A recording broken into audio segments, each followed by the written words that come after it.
बिस्मिल्लाहिर्रहमानिर्रहीम। अस्सलाम वालेकुम नाज़रीन, उम्मीद है आप खैरियत से होंगे।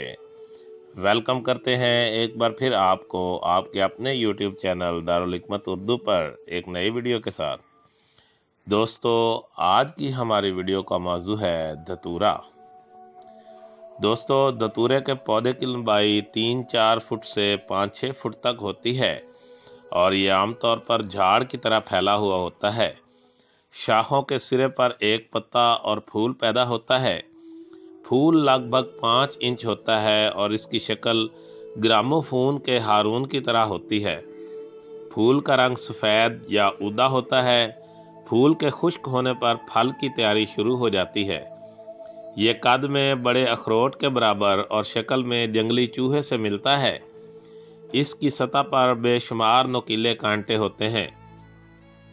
फल पककर फट जाता है तो इससे बीज बरामद होते हैं।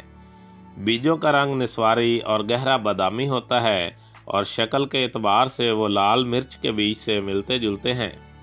ये जायका में मामूली कड़वे होते हैं और जब इन्हें कुचला जाए तो इनमें से एक ख़ास किस्म की नागवार बू निकलती है। पत्ते बाएतबार जिसामत मुख्तलिफ इकसाम पर मुश्तमिल हैं। ये दंदानादार होते हैं, लेकिन दाने कम और ज़्यादा होने के अलावा इनकी शक्ल और शबाहत में भी फ़र्क होता है। पत्तों का रंग गहरा स्याही माइल होता है और इन पर रोगनदार रुआं और बाल भी होते हैं। फूल के लिहाज से इसकी कई इकसाम हैं, लेकिन स्याह और सफ़ेद फूल वाली ज़्यादा मशहूर है। बहार कैफ इसकी 5 इकसाम मशहूर हैं। मॉडर्न रिसर्च के मुताबिक इसमें 2 अल्कलाइड होते हैं जो हाइयोसाइमस और टेरोपीन कहलाते हैं। इन दोनों को डेटोरिन या तोलारिन भी कहते हैं।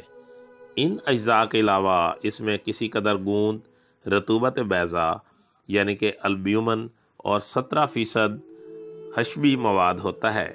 इस मवाद में 25% कलमी शोरा निकलता है। इसका मिजाज सर्द व खुश्क चौथे दर्जा में, बाज़ तीसरे या दूसरे दर्जा में सर्द खुश्क मानते हैं। वेद इसको गर्म और खुश्क मानते हैं और यही ज़्यादातर मरूज है। धतूरा और इसके अज्जा तिब्बे यूनानी, आयुर्वेदिक व एलोपैथिक और होम्योपैथिक में मुख्तलिफ अमराज के लिए बकसरत मुश्तमिल है। धतूरा नींद आवर है, ज़ुकाम और नज़ला को बंद करता है, लेकिन कमज़ोर आदमियों को इसका इस्तेमाल मुनासिब नहीं है। दमा में इसके पत्तों को हुक्के में तंबाकू की जगह पिलाने में फ़ायदा होता है। जोड़ों के दर्द के लिए धतूरे के तेल की मालिश बहुत मुफीद है।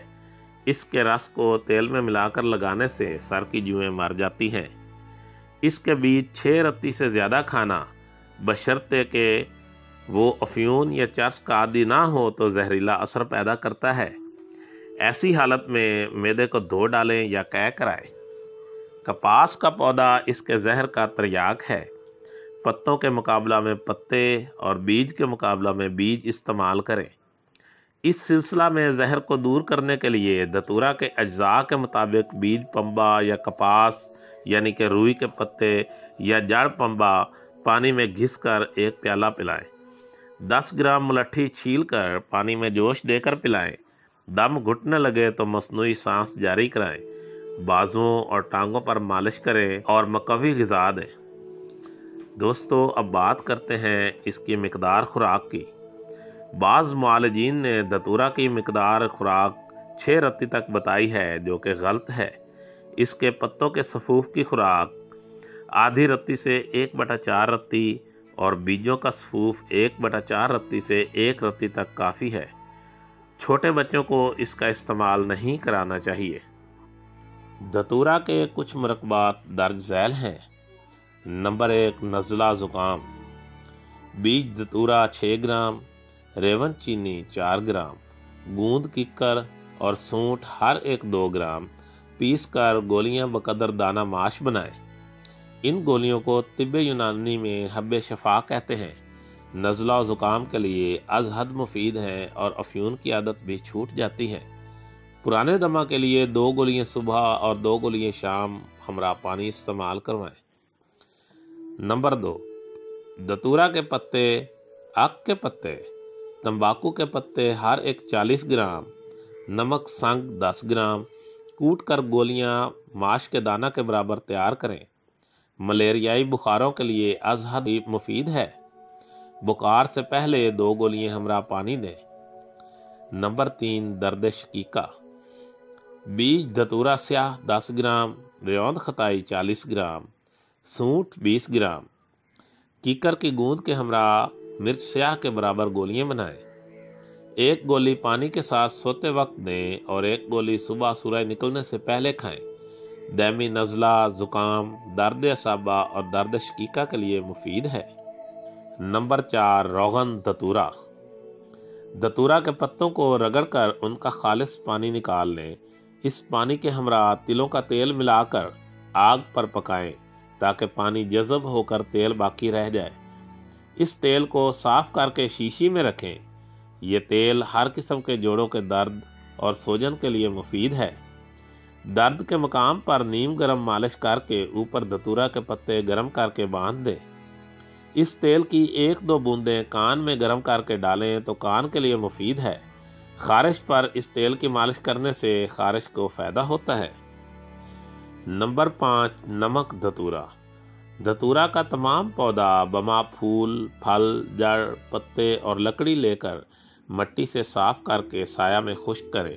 फिर इसको जलाकर इसकी खाकस्तर को 3 रोज़ पानी में तर करके रखें। हर रोज़ 2-4 बार किसी लकड़ी से हिला दिया करें। 3 रोज़ के बाद ऊपर से साफ़ पानी निथार कर पकाएं। पानी खुश्क होने पर नमक तैयार है। ये नमक दमा और खांसी के लिए बहुत मुफीद है। बकदर आधी रत्ती दिन में 2 बार मुनक्का में डालकर इस्तेमाल कराएं। नहायत मुफीद और मुजर्रब है। नंबर 6, खाकस्तर धतूरा। धतूरा के बड़े बड़े फल पके हुए और सब्ज़ रंग के अंदर से खाली करके जिस कदर फल मुयस्सर हों इनमें नमक स्याह भर कर धागा लपेट दें। फिर इन सब को मट्टी के नए बर्तन में भर कर ऊपर सरपोश लगा दें और मजबूती से गिल हिकमत करें। फिर बाहिसाब फी फल 1 सेर ओपलों की आग दें। जब आग ठंडी हो जाए निकाल कर खाकस्तर को पीस करके रख लें। दमा और पुरानी खांसी के लिए बेहद मुफीद है। पेट की गैस को भी मुफीद है। खुराक 2 रत्ती से 4 रत्ती तक। जोड़ों के दर्द के लिए रोगन धतूरा, रोगन मालकंगनी और रोगन तारपीन हर एक 10 ग्राम को अच्छी तरह मिला लें। दर्द और चोट के लिए इस तेल की मालिश करें। जोड़ों के दर्द में बेहद फ़ायदेमंद है। दोस्तों, दारुल हिकमत उर्दू यूट्यूब चैनल आपकी जिस्मानी और ज़हनी सेहत के बारे में बेहतरीन मालूमात फ़राहम करता है। अपनी सेहत के बारे में बेहतरीन मालूमात हासिल करने के लिए हमारे चैनल को सब्सक्राइब करें, वीडियो को लाइक और शेयर करें और कमेंट बॉक्स में कमेंट ज़रूर करें ताकि हम आपकी बेहतरीन आरा से आगाह रहें। खुश रहें, खुशियाँ बांटें। शुक्रिया।